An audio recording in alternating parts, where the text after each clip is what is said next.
Hello, ladies and gentlemen, and welcome to the Animation Podcast, a weekly podcast about all things animation, brought to you by FilmBook. My name is Matt Brunet, but some of you may know me as AniMat from my YouTube channel, Electric Dragon 505, home of web series that are all about animation, including Animation Look Back and AniMat's Reviews. Now, if this is your first time hearing the Animation Podcast, well, let me tell you, you are just in time for a very special episode. This is actually the 101st episode. Now, I know technically 100 is more of a special occasion, but animation-wise, I mean, 101 is actually a really nice number. I mean, considering, like, we all remember 101 Dalmatians, so 101 episodes, at this point, it's going to be pretty special. But in terms of the stories that I have for you on this episode, we're going to be starting things off with the Emmy Awards and the animated projects that have received an Emmy this year.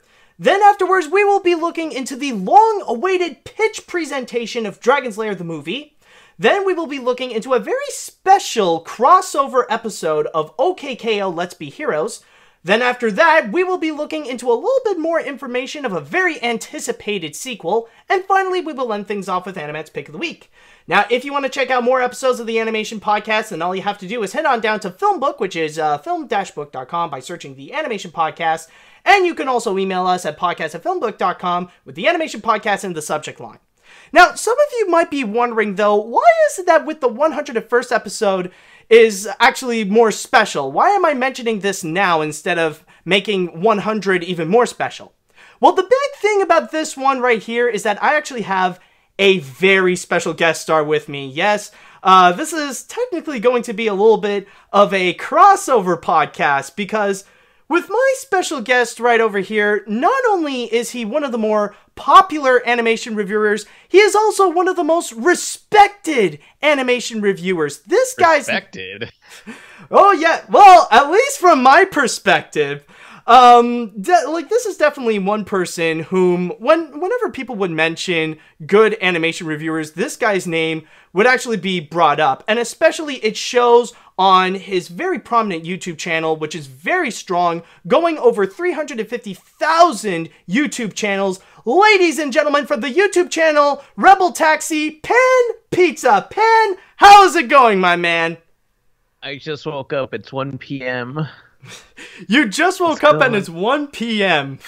Yes, like normally I wake up at like 3 p.m. so it's like 1 p.m. Oh man. Hopefully, like, I didn't make you, hopefully it isn't too early or anything like that.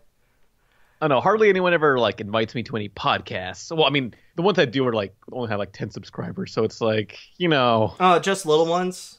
Yeah, it's like, hey, you know, it's like, I can't be stopping for this. No offense, you know. Yeah, just like... Yeah, well, I mean, at least I got more than 10 subscribers. At least that's something. You got, like, 12, I think. That's good. I have this many. A little bit more than the fingers on my hands. Something like that. That's 10 whole ones, yeah. Yay! People listen to me. Alright, but anyways, with all that said, why don't we go ahead and get things started and talk about the Emmy Awards. And this weekend, as we are recording this, the Emmy Awards are going to be coming up. But not all the nominations are pretty much going to be presented on television. A lot of the smaller ones that they don't really care about, they have already done so, including many of the animation categories. And this is specifically for the Creative Arts Emmy Awards. And in terms of the big winners that we got right over here, I'm going to be highlighting the big animation winners. So for Best Animation Program, the winner actually goes to Bob's Burgers for the episode Bob Actually. For the short form animation program, we actually got Adventure Time for the episode Islands Part 4 Imaginary Resources. Then afterwards, we also got Best Character Voiceover Performance, which I'm sure this guy got a lot of them. Seth MacFarlane for the Family Guy episode The Boys in the Band. Then after that, we also got the Individual Achievement in Animation, the Juried Awards, in which 4 out of 5 of these awards are actually given to the Season 5 of Samurai Jack, which includes Brian Andrews, storyboard artist Brian Andrews. Then afterwards, we got production designer Scott Wills, character designer Craig Kellman, and background designer Lou Romano. And the fifth juried award for individual achievement in animation actually goes to character animator Justin Nichols for the Wander Over Yonder episode, The End of the Galaxy. And on top of that, we also got another juried award, which is for innovation in interactive programming, which is Pearl, which, if you remember at the beginning of the year, that was a major big name one that would always get nominations for Best Animated Short. So, let's be honest. What do you think about like all the new big winners, like with Bob's Burgers, Adventure Time, and especially with all the Samurai Jack wins? What do you think? Like, are they pretty well deserved? Oh, I don't know. I'm not getting those awards, so I don't care. I mean, do they even air that part of the Emmys on TV, like the animation part? No, as I just said, none of these are actually getting aired. Like, these are all kind of like the small side ones that they don't necessarily care about. It's all a part of the Creative Arts Emmy Awards, where they also put in, like, best makeup, best lighting, best cinematography, best use of cameras, and all that kind of stuff. So, no, they don't really air these ones. Dicks, yeah. Yeah, the Emmys... a lot of barnacles, Patrick. Yeah, the Emmys don't usually care much about animation. Like, you really gotta cram it up to them if you really want to try to force it in. Yeah. Jerks. Yeah, pretty much. No, but even with that, though, I will say that, like, one big surprise for me is actually the fact that Samurai Jack actually did come out with all these wins, but didn't necessarily get the big ones. And yeah. And just recently, I actually saw the season 5 of Samurai Jack, and I could definitely see a lot of these moments really do stand out, and I could see how they definitely earn an Emmy Award. It really is quite fascinating with the work that they have done over there. But I will say, there is one little thing that I will say, though, that I am a little bit disappointed, is the fact that Adventure Time actually won for short-form animated program, because if I could recall, Teen Titans Go also got a nomination in that category, and a part of me wants... They had to put something in there. Yeah, and a part of me wants to, like... There's a little trolling side in me that wants to actually see Teen Titans Go win, so that we would have to now treat it like Suicide Squad in a sense, where we have to refer it now as the Emmy Award-winning series Teen Titans Go. That'll shut up all the haters. Oh my god, yeah. Oh my god. That I mean, all these categories that these things are nominated in, they're in just other animation categories. It's just like best blank for animation, right? Well, that's the individual achievements in animation. That's why we got technically best storyboarding, best production design, best character design, and best background design. Like, all of them went to Samurai Jack, while the Wander Over Yonder episode went into character animation. So they're not necessarily highlighted as much as the Annie Awards, but they are technically there. In there, in like the background, like you gotta go on their website to see it. Yeah. Well, that's the only thing that you can do. That's the only thing they could do publicly. Actually, that does make me wonder that, like, if they could have done something in the similar veins of the Annie Awards, like, instead of just presenting it on television, like, why not, like, I don't know if they've done this, but did they actually stream it? Like, that could be a good question. The rest of the parts? Yeah, like all those little parts. Oh, I'm not sure. I don't watch award shows, but maybe. I mean, I guess, I don't know. This is the Annie stream stuff. Yeah. That's it's a new recent thing that the Annie Awards are recently doing. They where they would stream their entire award show, which is a lot of fun to watch. At least, like, even if you're not much into award shows and stuff like that, just looking into all the love of animation, like, all these big names coming together, it's just a lot of fun to watch, and it's great to experience. Yeah, because, well, it's animation, so I'm kind of assuming the Annie Awards looks like just some high school stage where it's just a crappy curtain in the back and, like... a podium and that's it. I'm kind of assuming that's what the Annie Awards looked like. I never seen it, but I'm thinking that's what it looks like. You would be quite surprised. It is a little bit more high-end. It's not as glitzy and glamoury as much as like the Oscars or anything like that, but Yeah. they are a little bit more higher end than like what they used to do in high school. But let me tell you, in the past though, it is like embarrassing and hilarious to watch because it has happened several times where they would open up the wrong envelope.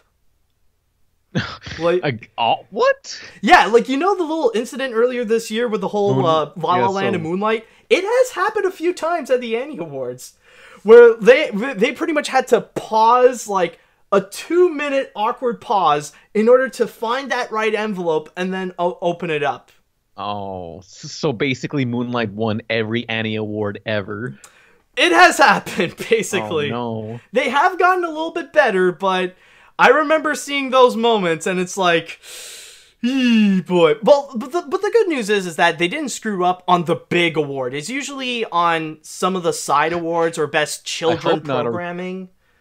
They messed up on the big awards. Disney would frickin' shoot them. Oh my god, yeah. Yeah, I think, like, their sponsorship would be off. It's like, oh, hell no!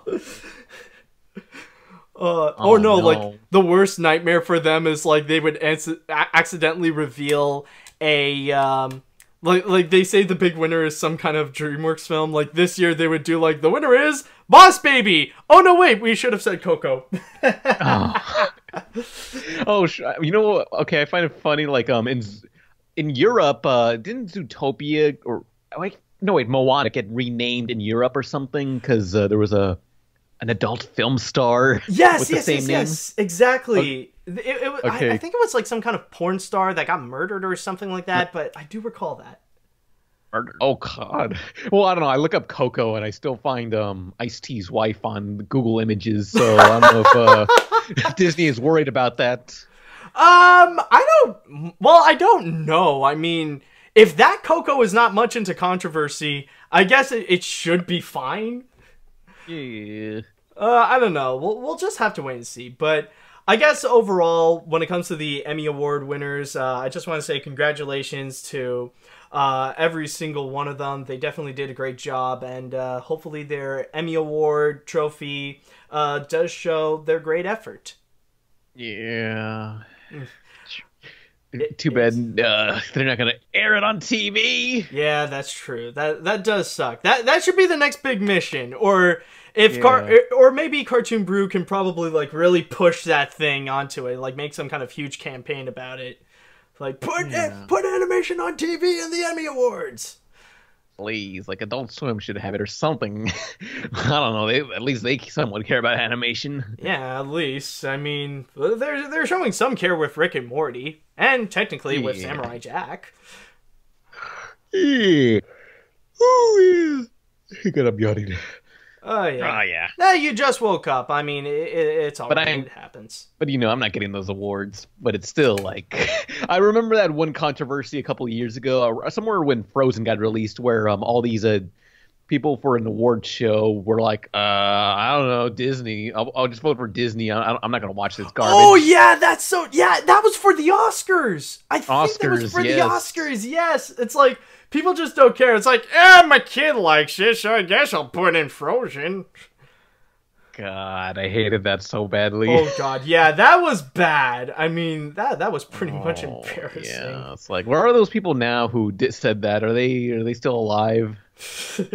Well, I mean, it's only been a few years ago, so I would say yes, unless Disney had hired a hitman or something like that. Well, I don't know if they would hire a hitman because they just voted for Disney by default, so it's like that could be a benefit to them. Oh, yeah, good point. That is true. Yeah. But then again, I mean, like, with all the other nominees, I mean, what else would you vote for anyways? Let's see, Frozen came out what year? 2013. I mean, I remember even at that time, the other nominees were like Despicable Me 3, and I think a few of the indie. The Croods came out that year. Oh yeah, the Croods. Oh god. Technically, When Marnie Was There was also nominated. okay, technically, not really a good year for theatrical animation because I'm just finding Turbo and Epic and Yeah, Planes. exactly. It was, yeah, 2013 was not a good year. I mean, like that in a way you can't really blame those people because let's be honest, what else was there? Monsters University was okay. Uh, There was no jokes in that movie, but it was okay. I'm not too big on Monsters University. Yeah. I mean, I remember being bored in the theater, like, man, where's the jokes? Where's anything? Yeah. I mean, I like the message and stuff, but like, I feel like that movie was, I don't know, kind of boring. Yeah, it's definitely one of the weaker weaker Pixar Oh, films. Sorry about that. oh wait, 2013 was when Underdogs came out, the foosball movie that never came out. Oh yeah, that's true. Oh my god. Like I remember seeing those in the trailer, like those trailers in theaters. I'm like, oh god. I feel like I think I dodged a bullet that I didn't have to review that one. Like I think it ended up just being released on Netflix. Oh yeah, yeah, like the Weinsteins or someone they keep making trailers to movies for foreign CG movies, saying, "Hey, we're gonna release it," and it never gets released, and they just dump it on Netflix. The same happened to some dinosaur movie that had. Oh yeah, that's true. That's true. Yeah, you got a good point. I think it. Yeah. I think it recently. Yeah, it technically recently happened this year. There are a couple of movies, at least on my end, because I'm in Canada, and I actually did not get either Rock Dog or Spark. Oh, those came out for like a week and disappeared. Yeah, and oh my god, to this day, I actually still get people demanding me to review Rock Dog. Like, where's your Rock Dog review? Oh, good lord. Does somebody out there care about Rock Dog? I mean, is it guess. I don't know. I heard it was just okay. Yeah. I don't know, like, usually when people ask me, it's like, where's the Rock Dog review? I just point to, Chad's review from Lou Tunes. It's like, go watch that. He reviewed it. He did a thing. Go see that one. Yeah. Alright, but anyways. Rock Dog. Mm-hmm. Yeah, anyways, though, let's move on to our next story right over here. Oh, wait. I just want to say, hey, Cheech and Chong's animated movie came out in 2013. How come that didn't get an Emmy or Oscar? Oh, God. That's a good point, actually. I never knew there was an animated Cheech and Chong movie. That could probably be animated why. in Flash. Oh, God. It looks terrible. No. Not one of those, man. Alright, but anyways, though, let's move on to our next story right over here. Pan, I highly doubt that you might have seen this one. You probably have to be, like, a member only for all this, but finally, for animation fans, this has been something that we have long been waiting for. This was a promise done by Don Bluth and Gary Goldman for a long time, and we have finally got it. Where, in honor of the 80th birthday of Don Bluth, we have gotten the long-awaited, mythical, final pitch presentation of the Dragon's Lair movie. But What? Yep, that finally happened. We got a pitch presentation where we actually see some animation done for Dragon's Lair, the movie.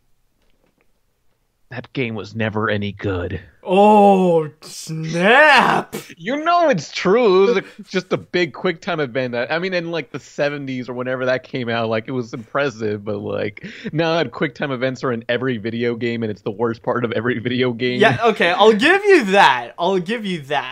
Like, like with Dragon's Lair, the movie, it was more its own thing at the time. Like, it's not necessarily a game. It's more like just watching something and then you kind of have to do a thing at, like, in the right time. No, but yeah, like, finally this has happened where we actually do see something coming out of this Dragon's Lair movie. And I'll try to describe the best way I can from what we have seen. Now, as it is a pitch presentation, we don't see, like, fully completed animation. Like, there are some stuff that are already done, but there are some moments, however, we only see, like, storyboards or we just see still images. Like, not all of it is complete. But basically, this is pretty much highlighting all that was originated from Dragon's Lair. Like, this is actually the prequel to what we had in the game. And we do see the elements like, where does the dragon come from? The relationship between Dirk and Daphne ever since they were kids, and how Dirk ultimately ended up going on a quest to go and save Daphne. And I will say the positives that I've seen is that, well, of course, we are seeing that classic Don Bluth animation coming back. Like, this is totally him, including the heavy use of rotoscoping, where he really did rely on live-action models to animate his works. There was also one great scene where we see the dragon, where, like, pretty much the transformation from a whole bunch of bones, and then you see the transformation into a dragon, where the effects done in it are very reminiscent to something like The Secret of Nim. And also, the relationship between Dirk and Daphne is actually great, because they do have a little bit of a sibling rivalry, where Daphne would end up with the upper hand. They're siblings? What the fuck? Well, they're not siblings. I'm not saying they are siblings. I'm saying that, their relationship is like siblings, where... Oh, okay. Yeah. But I will say, though, this is one of my favorite scenes where, as kids, Dirk and Daphne would have to introduce themselves, and Daphne is trying to be courteous, she's trying to be princess-like, she's saying, "It's nice to meet you, Dirk," and Dirk, he's not having it. He was just being rude, he's not talking to her, he was just being a jerk this whole time. And at that point, Daphne ain't having it. She just drops the crown and punches Dirk in the face. Legit just lays it down, bang! It is... Where can people watch this? Well, unfortunately, the only way that you can is that you have to be a member of DragonsLairTheMovie.com. You have to pay it, unfortunately. Yeah, so... Oh, yeah, you gotta support the thing. Yeah, true. You gotta do that. And then there is also another scene where you do see Dirk and Daphne. They're a little bit older, and you do see now that Dirk is more the knucklehead and Daphne is the one with the brains. But if there are some things that I will say that are a bit of flaws, though, is that you could tell that the animation is unfinished. Even in terms of the ones that it does feel more complete. You could tell there are some things that would need polishing, that they need to brush up a little bit in the animation work, probably add some shadowing, or maybe some more refined cleanups would actually help out. And also, I gotta say, the voice acting, boy, it is pretty subpar. Now, I understand that when it comes to Dragon's Lair, the movie, it's not necessarily well known for its voice acting. I think it was only Daphne who spoke. But in here, it's just... Yeah, I really do hope that's just the scratch disc, and they're, eventually down the line, if they're actually going to make a movie out of it, they'll actually get some professional voice actors to actually do the voiceover work. But in here, it's just... Yeah, but then again, it's all a pitch presentation. It's all meant to just try to sell it to studios that hopefully... they could give them the money in order to make this, which I think they kind of asked, I think a budget of $70 million from what I remember from the campaign. That was the whole goal, is that they want to create a pitch presentation, which they did, in order to present to big studios like Disney, Warner Brothers, Universal, in the hopes that they would give them $70 million in order to create a 2D animated Dragon's Lair movie. So, from the sound of it, Pan... What do you think? Does it sound impressive to you? Oh, wait, so that's what it costs to make a 2D animated film nowadays? $70 million? I guess. Well, that's what Don Bluth is asking. Yeah. I mean, is it cell animated or the computers? From the looks of things, it does seem like computers. Or maybe... Are they going back to cells? Oh my god, 70 million, dang. Yeah, I mean, technically they could, but from the looks of it and how the animation is pretty polished, it looks like it's all done in computers. I remember seeing in previous clips and, all the behind-the-scenes stuff, Don Bluth would actually animate it old school, on paper and by hand. But from the colors and stuff like that, it doesn't look like it's actually done with cells. it could be possible they'll just be using computers to go and color the whole thing. Yeah, I kind of remember like a couple of years ago, the Goon comic book also had a pitch presentation sort of thing, a Kickstarter for a pitch presentation. Oh, yeah. And okay, what's weird is that at first it went nowhere for this animated R-rated film, and then after like, I mean, the director who was going to do that went on to do the Deadpool movie, and before the Goon was sort of canceled, and then after the Deadpool movie became a success, and after Sausage Party also became somewhat successful, like suddenly we got news again of the Goon movie and how it's no longer dead and something's going to happen to it again. So I don't know. I'm just like hoping that, and also I guess now Dragon's Lair's getting something. Yeah, that is a good point. I mean, now that we do have a pitch presentation, it doesn't necessarily mean we're actually going to get a Dragon's Lair movie. At least this is something. But I feel like in terms of the entire Indiegogo campaign and stuff, at least we did get what we paid for, technically, because that was the whole thing. It was to go and fund this entire pitch presentation, which they actually succeeded, and after nearly $690,000, we actually did get that pitch presentation that Don has been promising for like almost 2 years, I would say. Mm-hmm.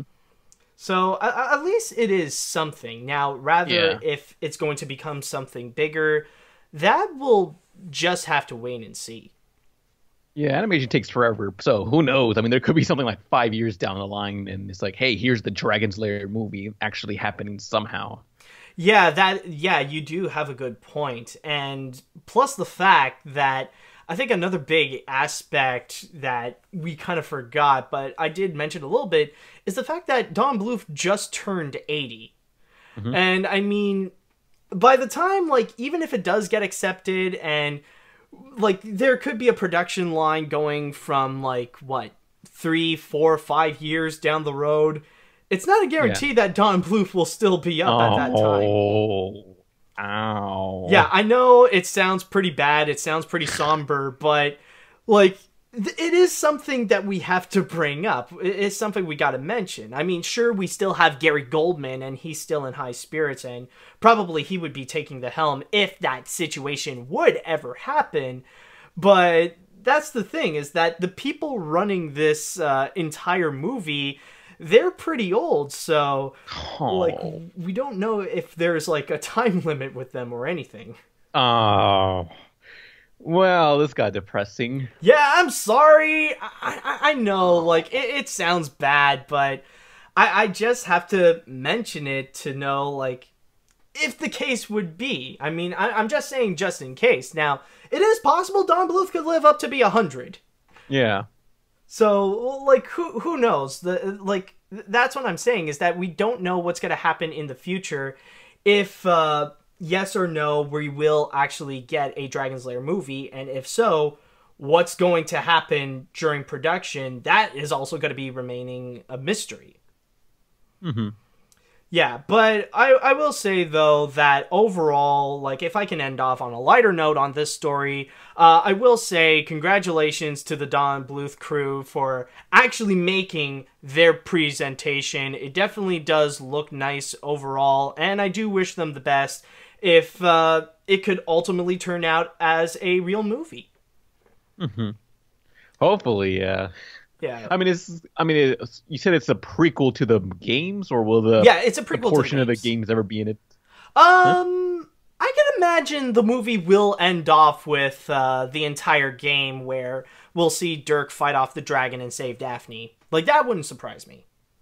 I'm kind of assuming, like, all the stuff that happened in the video game would be in the last maybe 20 minutes or so. Yeah, I think that's what's gonna happen ultimately. Yeah, like a surmised version of that. Yeah, but for the most part, it is a prequel to the original Dragon's Lair game where we learn about the origins of everything. Mm-hmm. Yeah, so it's like the Tim Burton Chocolate Factory movie. Oh, the Charlie and the Chocolate Factory thing. Yeah. Yeah. The origins that no one asked for. Oh, God. Are you saying the one that's going to be coming up, or the one that we got in 2005? Wait, one that's coming up? What? Oh, you don't know? There's another one coming out? Another remake of Charlie and the Chocolate Factory? Yeah, from what... Oh Besides the... Wait, what? Oh, God, you don't know. Okay, Do you mean the Tom and Jerry one? No, not the Tom and Jerry one. There's another one! From what I heard is that what they want to do with it is that they actually want to go and create not just an entire movie, but like a franchise out of it, highlighting the individual characters like Willy Wonka and Charlie and all those people. That's from what I've heard. Are we gonna follow the fat German kid? Oh god, the Augustus Gloop movie, that is going to be interesting. I remember the behind the scenes for the Tim Burton movie. Like they didn't hire a real fat kid. They got just some skinny kid, and they put like prosthetics over him to make him look fat. Really? Like they couldn't even hire a fat kid. Like there's plenty of fat kids who need a job. It's like they basically black-faced a skinny kid. They fat-faced a kid. They literally fat-faced a kid. Oh my god. Why? All those poor fat kids who need a job, and the one they got is just some skinny kid who could put on a costume. That's such a lie. That's bad. That's bad, man. I can't believe they're making a fourth remake of Charlie and the Chocolate Factory so soon. Yeah, the worst thing is that I am glad that you didn't hear it when it was announced. I think like they mentioned it sometime not too long after the death of Gene Wilder. Okay, I'm looking up things. Says, hang on. No, I don't find anything. It's like I did not hear about this. Oh, okay. No, but I remember I remember I heard about that. So hopefully, maybe it's not going to happen. Hopefully. Yeah, actually, let's hope for that. That the Dragon's Lair movie will happen before that Willy Wonka remake. Yeah, we already had Tom and Jerry in the Chocolate Factory. Oh Lord, yeah, I think that's already enough. Oh, like, hey, Tim Burton, now you don't have to feel bad when you're not the worst remake ever. Oh my god, yes, exactly. But anyways, let's move on into something that could be a little bit more positive, and we're actually going to get that a little bit soon, is surprisingly a crossover, believe it or not. And this is regarding one of Cartoon Network's newest shows, OK K.O. Let's Be Heroes. Pan, have you seen that TV show? Oh, yeah. Yeah? Mm-hmm. Yeah, I find it funny how they refer to themselves as heroes, although it's like you can tell that they're just really fighters because they haven't done anything heroic at all. Yeah, so it's more like in the veins of something like Street Fighter, but they think they're like doing justice in the world. Yeah, but I guess because Mighty Magiswords came out a year prior, and they were warriors for hire, so I guess Cartoon Network thought warriors and fighters are too similar, so they got to change it up a little bit. Yeah, probably that could be it. But then again, the title is Let's Be Heroes. They didn't say that they are heroes. So, but anyways, they are actually planning to do a crossover episode coming soon. And the thing is, though, is that they don't really have much options. It doesn't really sound good if they would do a crossover with any of the recent shows that they have, like with Teen Titans Go or with the Powerpuff Girls reboot.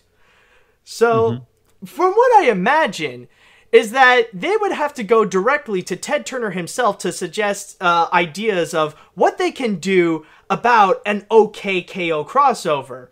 And Ted Turner would look straight at them and say, maybe those shows can't, but Captain Planet can! And here we are today, an OK K.O. crossover with Captain Planet! Why?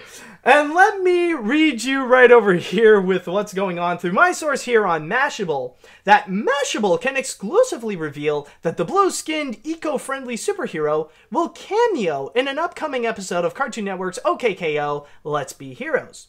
But on top of that, not only are they bringing back Captain Planet, they're bringing back a couple of the original actors.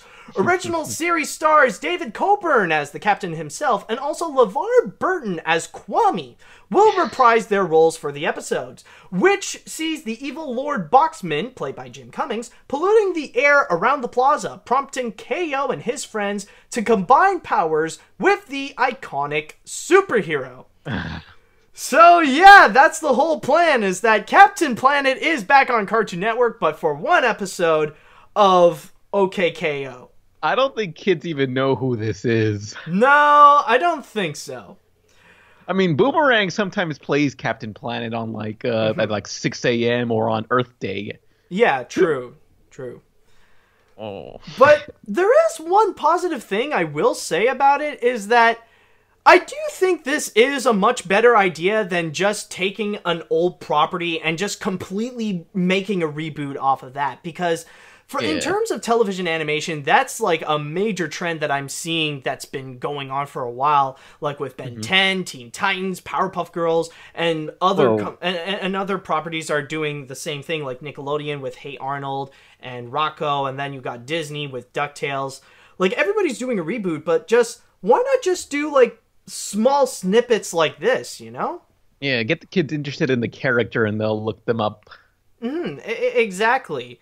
And, you know, I do feel like this is a better strategy as a way to not immediately force in, like, the nostalgia. Just, like, give a little bit of snippet to see if people would be interested in the first place. Now, maybe there are some people who are nostalgic to Captain Planet, and it's actually a pretty smart way in order to actually bring in old fans of Captain Planet to see if they would be interested in... There are no fans of Captain Planet. That show is terrible. Okay, I don't know. Maybe I was just being Mr. Positive and Mr. Hopeful, but... I mean, if they ever did reboot Captain Planet, no one would get mad because that show was always terrible. So it's a no loss. You can't lose at this. Yeah, that is true. I'll give you that, because even as a kid, when I saw episodes of Captain Planet, I didn't really think much of it. Like, I just saw that it was there, and honestly, it didn't even register in my mind as a kid regarding all the environmental messages. Yeah, and population control. Yeah, all of those classic messages. Oh yeah, definitely. Did it talk about population control, or? There were 2 episodes about population control, and like, I made a video about it a long time ago, but like basically, I don't know. They were worried like there's too many people on Earth. We need, and one of the Chinese girl, I believe, says, you know, in some countries, they recommend having only one child or something. Never mind. Oh yeah, no, because that's kind of the thing though, is that when I would think about population control messages, I would usually associate it with use a condom. So is there legit an episode of Captain Planet where they say use a condom, kids? No. I don't know. It just results in like Wheeler. He says, you know what? No, the government can't tell me how many kids I can have, and this teenager.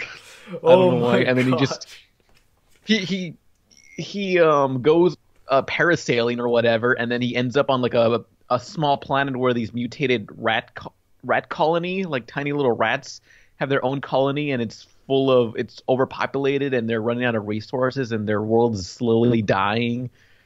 I don't know. I made a video on it forever ago. That's a legit episode? Yeah, there were 2 apparently, but you know, you ever just go to the airport and think, you know what, maybe Ted Turner was right. The population's getting out of hand. We gotta like limit the number of babies we can have. Yeah, pretty much. Like, if you're on board on a plane with a baby, or you're just like, or if the lineup is just way too long, I get you right there. Yeah, it's like, we got to do something about Concom. This is too much. Yeah, but admittedly, there is also one thing that I am curious. Since you know the show OK K.O, do you think it makes sense to even have Captain Planet there in the first place? It'll be funny. Like, there was a video game that came out a few years ago. It was Cartoon Network Punch Time Explosion. It had a bunch of It was like a Smash Brothers fighting game. Oh, yeah, that one. Yeah, the Smash Bros. Ripoff. Yeah, it had mostly all these 90s and early 2000s characters like Powerpuff and Dexter. But, like, the final character that was unlockable was Captain Planet of all people, and that's just hilarious to me. My God, really? Yeah. Like, you could play as Captain Planet. I'm sure it was done ironically, and like nobody told Ted Turner, and Ted Turner thinks everyone's doing it sincerely.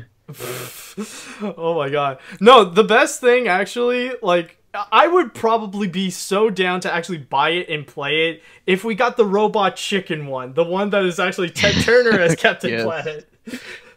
Oh yeah. And then, like, I mean, I bet like, I'm thinking like would OK K.O. I mean, this is also a thing done ironically. I'm sure they'll get like the SWAT cats or Pirates of Dark Water to show up somewhere. Yeah, that could be possible, bringing in some of the more obscure Cartoon Network shows just to see what happens in there.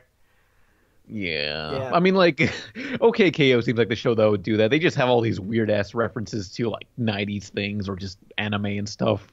Yeah, it does make me wonder, like, if this does end up being successful, I do wonder if there would be other shows that would end up doing the same thing, if this would be a little bit of a trend. Because I know, technically, DuckTales is going to do the same thing in the future, where they're going to have a little appearance of Darkwing Duck. But I do wonder, like, how far can you really go with this? Like, if you would have the Rugrats appear in the Loud House, or if you would have Cow and Chicken appear in Gumball. Oh, I recall, like, yeah, the Loud House did have a cameo by a bunch of elderly characters from, different shows. Was a cool image, actually. Yeah. It's like you see, like, Grandpa from Rugrats, and then you see, like, what was it? The chicken lady from Jimmy Neutron, I think, was there. I think Miss Bitters from Invader Zim 2. Yeah, probably. Oh, man, I found the image, yeah. Oh, it's Uncle Iroh also. I don't know if you were looking at his podcast or anything. Well, no. Well, I don't think I can show images, or if I can, I'll put it up. Well, I usually say, hey, check out the links below.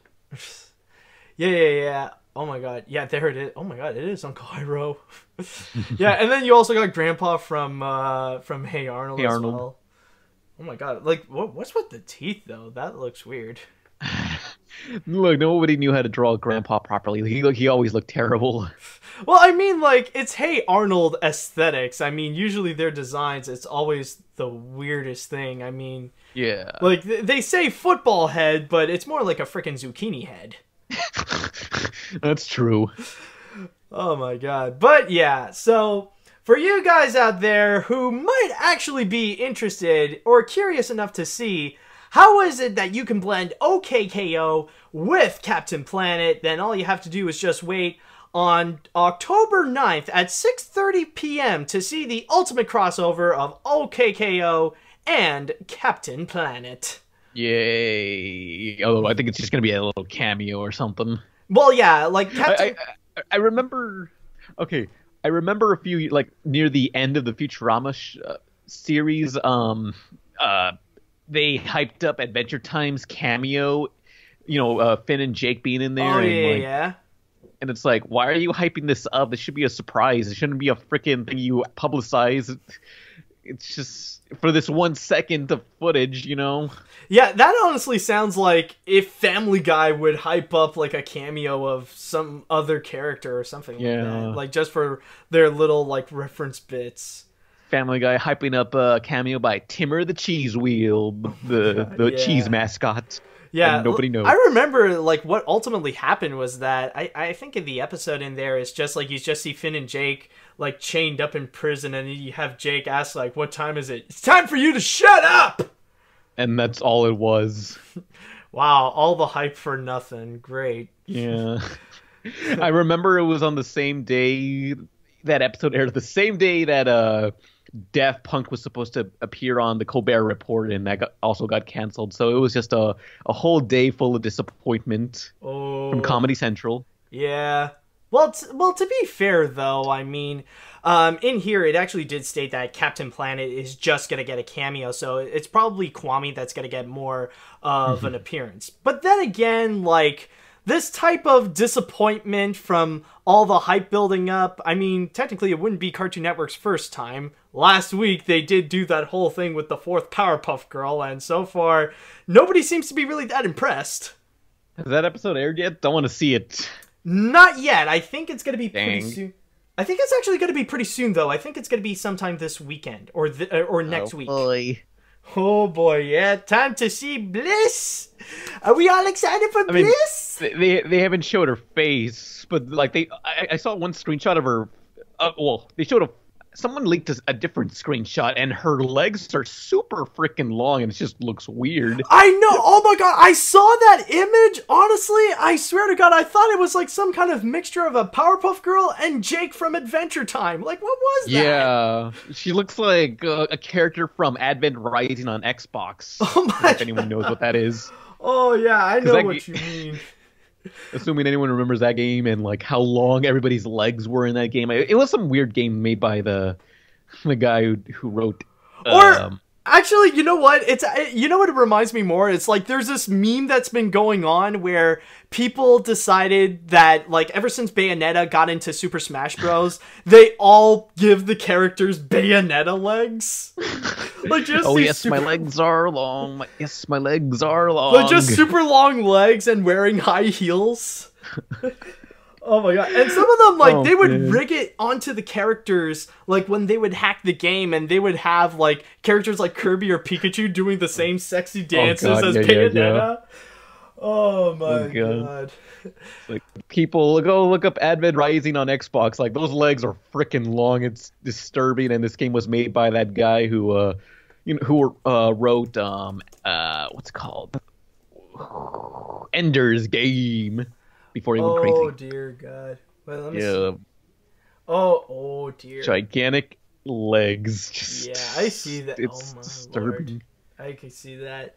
All right, but anyways, let's move on right now to our next story. Let's turn off the TV and head on down to the movies right over here, because coming soon we are actually going to get another Lego movie, which is the Lego Ninjago movie. But this is not the film that we'll be talking about, because apparently at a press event, they actually revealed a little bit more information regarding the highly anticipated sequel of the Lego movie.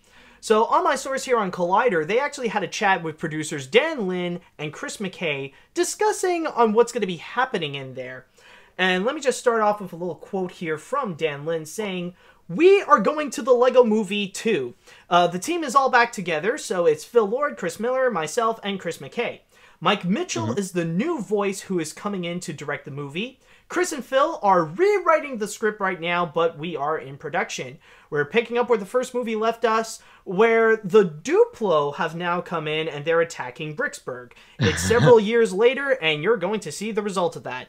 And by the way, before I continue, Pan, I'm sure you've probably seen the Lego movie. What did you think? Oh yeah, I really loved it. I mean, like, nobody came into this movie thinking it would be good, and it impressed everyone. Yeah, I'm not gonna lie, it also impressed me as well. Like, I'm probably not among the people who would say, like, oh my god, it's the best animated film ever, but I am really impressed what they have done, and some of the achievements, it's absolutely astonishing, really. Oh yeah, and also, like, one of my biggest things is I hate the type of story where it's the chosen one type of story. Oh yeah. And this movie really changed it up from that. Oh yeah. Like, it really did elevate that kind of story. But I will admit, the storytelling in general, how it's executed, it is very well done. Seeing it in a way like a kid's perspective, it really is a fun movie. Pretty much. Yeah. But anyways, so we know that story right over there. But allow me to read you what Chris McKay said of what will be the story in the Lego Movie 2. So, it says, the Duplo represents Finn's sister, Finn being the little boy from the live action. The Duplo is her. The man upstairs said, "You gotta play with your sister. That's the thing you gotta promise me. I'll let you play with my world, but now you gotta let your sister come in and play with your world." Now, she's coming in, and that's the major thing that the movie is about. What's different and similar about gender when a boy plays versus how a girl plays? What kind of stories are there? Chris and Phil are super freaking smart and really thoughtful and sensitive writers. The kinds of questions and the interesting ideas that they're getting into with this movie, it's going to be like the first Lego movie was, where it's about something else that's really profound.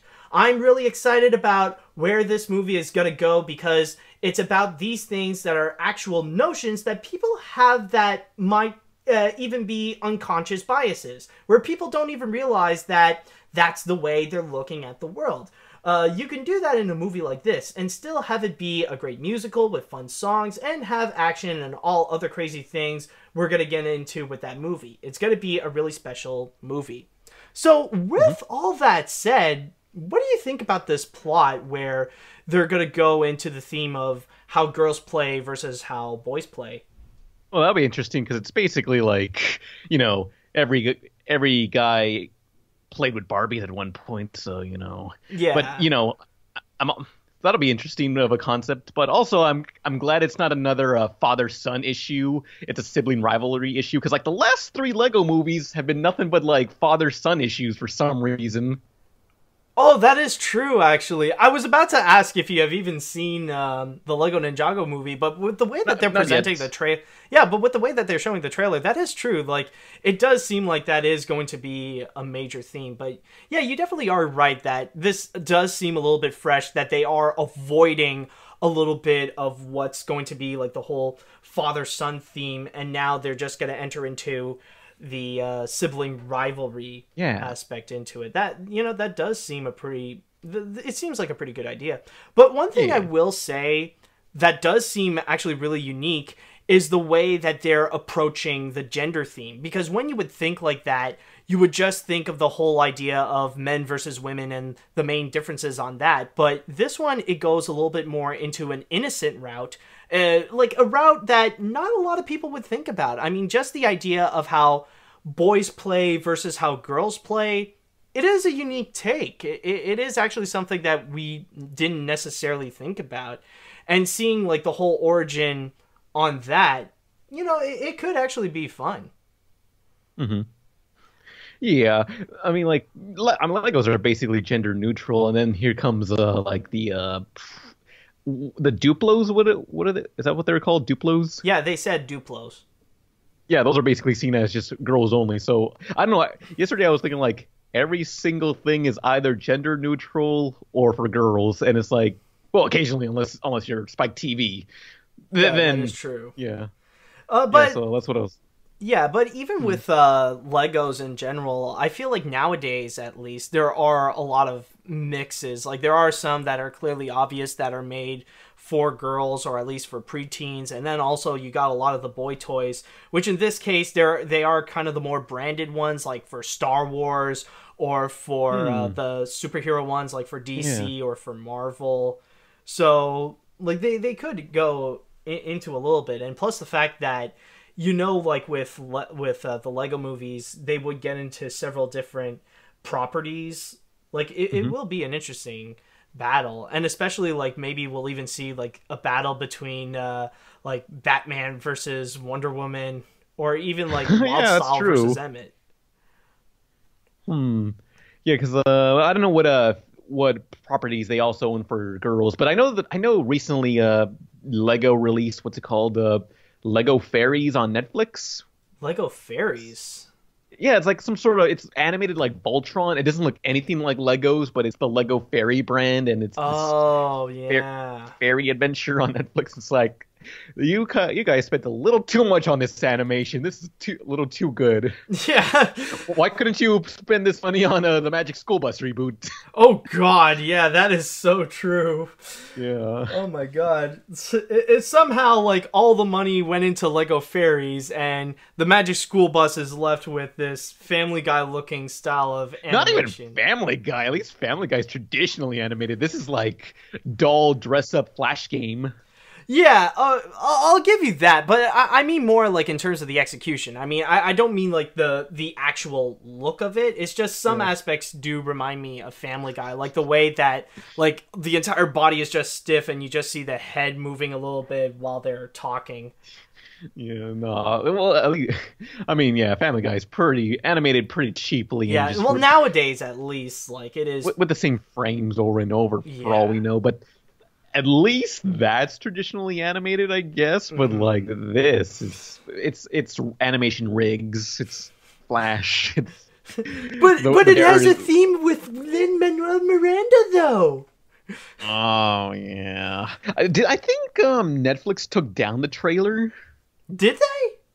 I heard like hang on, is the trailer still up? No, it I mean, must like, have. I mean, I guess they were like, yeah, we're ashamed of this. Let's take this down. No, they can't be. I mean, like, if Sony would still put up the Emoji Movie trailers, then Netflix would still have the Magic School Bus ones. No, it's still up, and it still has 29,000 thumbs down. Hold on, let me. I've never seen like the thumbs up, thumbs down ratio. Oh my god. Yeah. Oh boy. Hey. Well, look, Netflix has got a lot going on. They also got Jaden Smith's new anime, Neo Yokio. Wait, what? Neo what? Neo Yokio. It's a Jaden Smith anime created by the lead singer of Vampire Weekend. Oh, I see. Oh, that anime. Oh, now I remember. Oh god, and I just found, like, I'm looking into the suggestions, and I just found another one that a lot of people are giving crap. Bigmouth.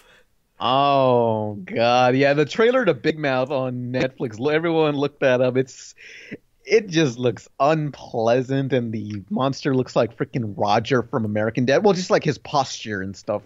Yeah, actually, oddly enough, the characters in general, like, I'm sorry I keep bringing up Family Guy again, but it's just, like, the character design in general, it reminds me of that one time when Family Guy would actually do a little parody of Joan Rivers.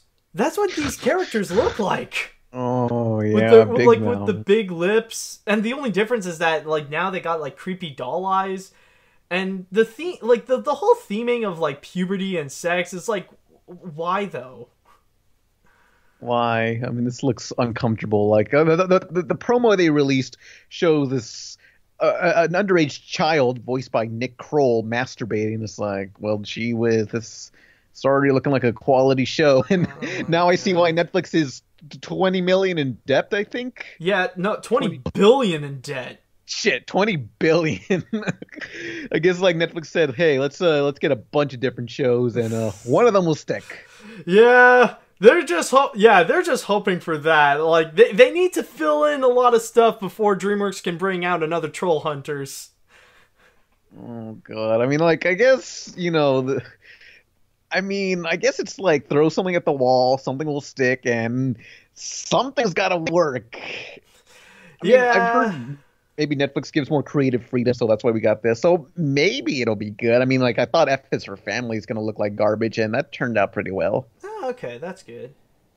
Yeah. Yeah, we'll just hope for the best for these shows, and maybe they will do something. And, like, with the Lego Movie, maybe there could be a chance it'll work, and interestingly enough, going back into that one, it did actually, like, the article did mention how there is, like, a lot of major consequences if it wouldn't work. Like, if the movie doesn't come out as good as people hope for, then you know that Lord and Miller are actually going to get a lot of crap due to the fact that it is two guys writing about, like, gender issues, so... Yeah, they fuck it up. Uh-oh. Yeah, you never know. Hopefully they won't treat it like what just happened with the Han Solo reboot, the Han Solo spin-off film, so... Yeah, and also Disney losing another director again at 49. Yeah, but I'm actually kind of more happy about that, to be honest. I'm not really a fan of Colin Trevorrow's works. Yeah. Yeah. But overall, if you guys are actually excited to see what's going to be going on with the Lego Movie 2, then all you have to do is just wait until February 8th, 2019 for the movie's release. Oh, that's so far away. Yeah, and by the way, have you ever seen the amount of sequels that are going to be out in 2019? Oh yeah, well, I know there's the Lego Movie million brick race? No, just in 2019 alone, like not just the Lego Movie 2. Oh no, what do we got planned? Okay, holy crap, let me see. We got the Lego Movie 2, we got How to Train Your Dragon 3, we got Frozen 2, the Angry Birds Movie 2, we also got, I think, Secret Life of Pets 2, we got Toy Story 4, and I think we also got Sing 2. So yeah, overall we got 7 sequels coming up. Are you ready for the sequel Palooza in 2019? Oh, are there any like original movies coming out? That's animated? That's a good question. I'll get back to you on that. I don't know. I don't know. I can't even think of one, honestly. Oh God. Yeah. Well, Toy Story 4. I can't wait to die. Yeah. Yeah. You know what Gonzo says? Well, they wait for Tom Hanks to make Toy Story 4. Oh, Tom Hanks. Don't do this to yourself. Yeah.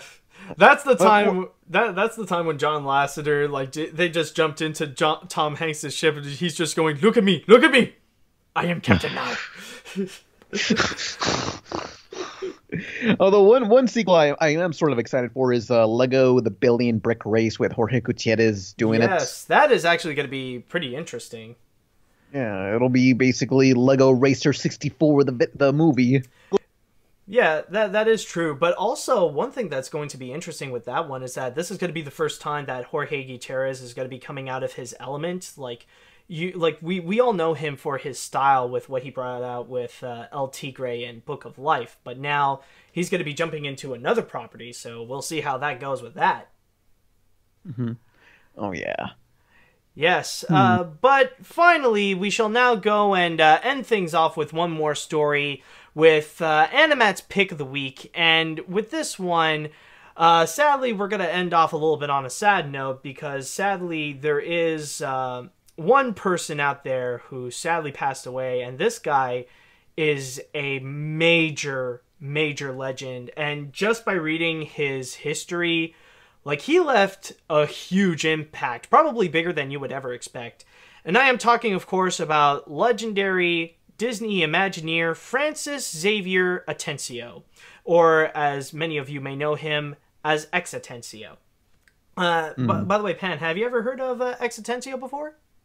I don't think so. No? Okay, well, let me tell you a little bit about his life story. Now, Atencio actually started working at Disney ever since the age of 18, which, by the way, I just want to mention that X actually passed away this week at the age of 98. So, at the very least, one good thing to mention about his death is that he did live a good, full life. Mm-hmm. So yeah, going back into this, he actually started working at Disney at the age of 18 in 1938, where he would go and work on Pinocchio and Fantasia. And in Fantasia, he actually got assigned to be an assistant animator. And then after a few years working in the Army Air Corps, he would go back working at Disney in order to work on some animated shorts. And these include Noah's Ark, Symposium of Popular Songs, and also Jack and Old Mac. And on top of working on the I'm No Fool series for the Mickey Mouse Club. And probably his biggest contribution onto animation is when he actually got his first on-screen credit to do the Oscar animated short of Toot, Whistle, Pluck, and Boom. And later on to the 60s, he even did some stop-motion segments for some live-action movies, including The Parent Trap, Babes in Toyland, and Mary Poppins. But his biggest contribution to Disney, however, would actually be in 1965, when he would move from the movie division onto Walt Disney Imagineering to work on the theme parks. And the biggest thing that he has ever done is that he was credited as the co-writer of not only the dialogue, but also to the theme songs of Pirates of the Caribbean and The Haunted Mansion. And then afterwards, he would go and work on a few more theme park rides, at Disney World and the Magic Kingdom and Epcot for rides such as If You Had Wings, Space Mountain, Spaceship Earth, World of Motion, and the Mexico Pavilion. And honestly, overall, just by reading his entire history, like, honestly, it did shock me that Atencio really is a man that did define working, like, he really did leave his mark at Disney in a significantly huge way. I kind of feel a little bit like Atencio is a bit of an unsung hero at Disney because he really did leave off a major impact. Oh yeah, because like a lot of people like the Hollywood Tower. You said Hollywood Tower of Terror, right? No. It was Pirates of the Caribbean. Pirates of the Caribbean and the Haunted Mansion. Okay, I got those two confused because they're both horror related. Yeah, that's true. But yeah, like Haunted Mansion, like it's very. I mean, I think everyone remembers the layout of that. At least one aspect, some aspects of the layout for that ride. Mm-hmm. No, that's definitely true. I mean, there's a lot of elements in there that are truly memorable, and even the song itself with Grim Grinning Ghost, honestly, every aspect on that ride really is a work of art that really did nail the emotion that it wants to try to capture in there. And even with Pirates of the Caribbean as well. And honestly, what's actually very interesting is that Atencio has never been a songwriter before. Like, his first actual song that he wrote was Yo Ho, A Pirate's Life for Me. Mm. And that's actually really... What? Go on. That's Wait, he created that thing? I thought it was like... I don't know. I didn't know that was like a Disney thing. I thought that always existed. No. Like, those two songs are actually originated from those rides itself. Like, Atencio... Oh, wow. Yeah, Atencio, he did... Like, for A Pirate's Life for Me, I remember he did get inspirations from the old pirate shanties like Yo Ho and A Bottle of Rum. And he decided to create his own spin on it, and thus creating Yo Ho, A Pirate's Life for Me. So that's kind of the big thing of, like, Atencio's biggest contribution is that he created two of the most popular Disney ride songs that have ever been created. Dang, yeah, that is pretty important. Mm-hmm. And especially not only that, but just recently learning about like many of the other big stuff that he did. I mean, the same guy who contributed in Pirates and the Mansion, this guy would also help out on elements for Pinocchio and Fantasia, and even like on Mary Poppins, The Parent Trap, and even later working on like some of the Epcot rides and some of the Disney World rides like Space Mountain and Spaceship Earth. Like, he devoted his entire life to the company and really changed the way how it is today. Mm-hmm. Like, yeah, because I don't know. I kind of assume like that Pirate's Life song was just, you know, something that people sung forever. It's like, nope, that was for Disney, and he wrote that. No, honestly, it is true, and I wouldn't blame you because it like with Pirate's Life for Me, it definitely does capture that aspect of it. That it does feel like an old sea shanty that the pirates would be singing while they're out on sea and stuff like that. Like, I wouldn't blame you right over there. Mm-hmm. Yeah, but you got to keep in mind, though, if it actually is a real sea shanty that's been used for so many years, you probably would have heard SpongeBob use it at some point. Mm-hmm. Yeah, I guess so, yeah. So, but yeah, he worked on Haunted Mansion and Space Mountain and all these things. Yeah. He did contribute to that. And even after he retired, he would still remain at Disney to be a bit of a consultant to know, like, if it's, like, which rides are okay to do, which rides are not okay to do, or, like, some of the updates and stuff like that. Mm-hmm. Oh, yeah. But, yeah, I would say... What? So he had more to do with like the actual like the rides and the animation side of things, right? Yeah. Like this guy pretty much worked his entire life on the animation aspect and also the theme park aspect. Mm-hmm. So he really did help shape up how those two elements pretty much are to this day. And honestly, I definitely do salute the life of Atencio. It's just beautiful. I think this is the kind of Disney legend that people wish to be. Like, if they want to help out the Disney company to help make it grow and to shape the way of how it could be today. Like, people would want to look up to X on what to do. Yeah. I mean, he did a good enough job to have movies made on his ride, so that's Yeah, something. that is true. Still something. Yeah, I mean, I remember like I don't know, going on the rides for Pirates of the Caribbean and seeing the movie and finding it funny that they recreated that scene with the dog and Key in the first movie. Oh yeah, that is true. Yeah, that was pretty fun. Yeah. Oh yeah, yeah. But yeah, I salute you, Atencio. You've done a great service for us. It really is fantastic. Yeah. Exitestio. How do you say it? Atencio. Exitestio. Or just call him X. That'll be easy. Yeah. I don't know. So I like finding like okay, I write a webcomic called Loki IRL, and like a lot of the characters' last names are names of animators and cartoonists. So that name is unique enough to use for something. Yeah, you could definitely use it. That would be pretty cool.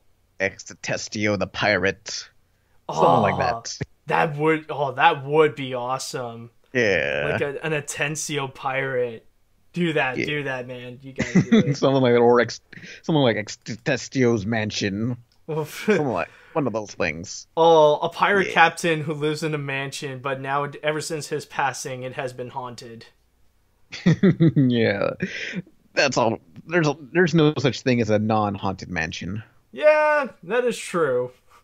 That is true. Like, once this play, like, if it goes over an age, you gotta tear that thing down. I mean, like, you can't go in and not expect a ghost nowadays. Yeah, like, I'm not going in there. Like, I don't want to go into Elvis's house. Like, I don't know. I mean, I don't know if that's haunted also, but they say no one's allowed on the second story ever. Really? Yeah. A long time ago, I remember I took a tour of Elvis's house. Like, there was a public tour thing. And, like, they say the second story nobody can enter it. I'm like, what's up there? Oh my Nothing God. but pornography. Possibly. Oh my God. Like a whole bunch of pornography and uneaten peanut butter and banana sandwiches. Specific food, but yeah, possibly all molded up. No, it's just like the entire second story is covered in mold, and it's just walls and walls of mold, like a toxic room of mold from all the bananas and sandwiches uneaten. Oh, good God. Yeah. Yeah, it's pretty much haunted, all right. It's haunted by the dead of those sandwiches, man. Yeah, it's all messed up. Oh yeah. It's a real mystery, man. But anyways, that is all that I've got for this week. So thank you guys so much for listening to this episode of the Animation Podcast. And before I go, Pan, in the case that people are watching don't really know you and they really do like you, even if they like you more than me, if they want to try to find you, where would they go and see your stuff? Okay, I got a YouTube channel called Rebel Taxi. That's where I make cartoon videos of like top 10 goth girls, I guess, but also like worst cartoon ever, part 5, something like that. More worst cartoons ever. If I were to give someone like a first video to watch, let's see, I gotta think. I think one of my more recent ones, the top 10 lost, banned, or unreleased superhero cartoons, because that's an interesting one. Okay. Yeah. All right, that's interesting. So there's a bunch of cool comic book cartoons that were never made, that could have been made, but no. Any other stuff that you got also, like Patreon or social medias? Just like add Rebel Taxi at Yahoo. I mean, add Rebel Taxi on Twitter or whatever, but I'm mostly active on Tumblr and Twitter.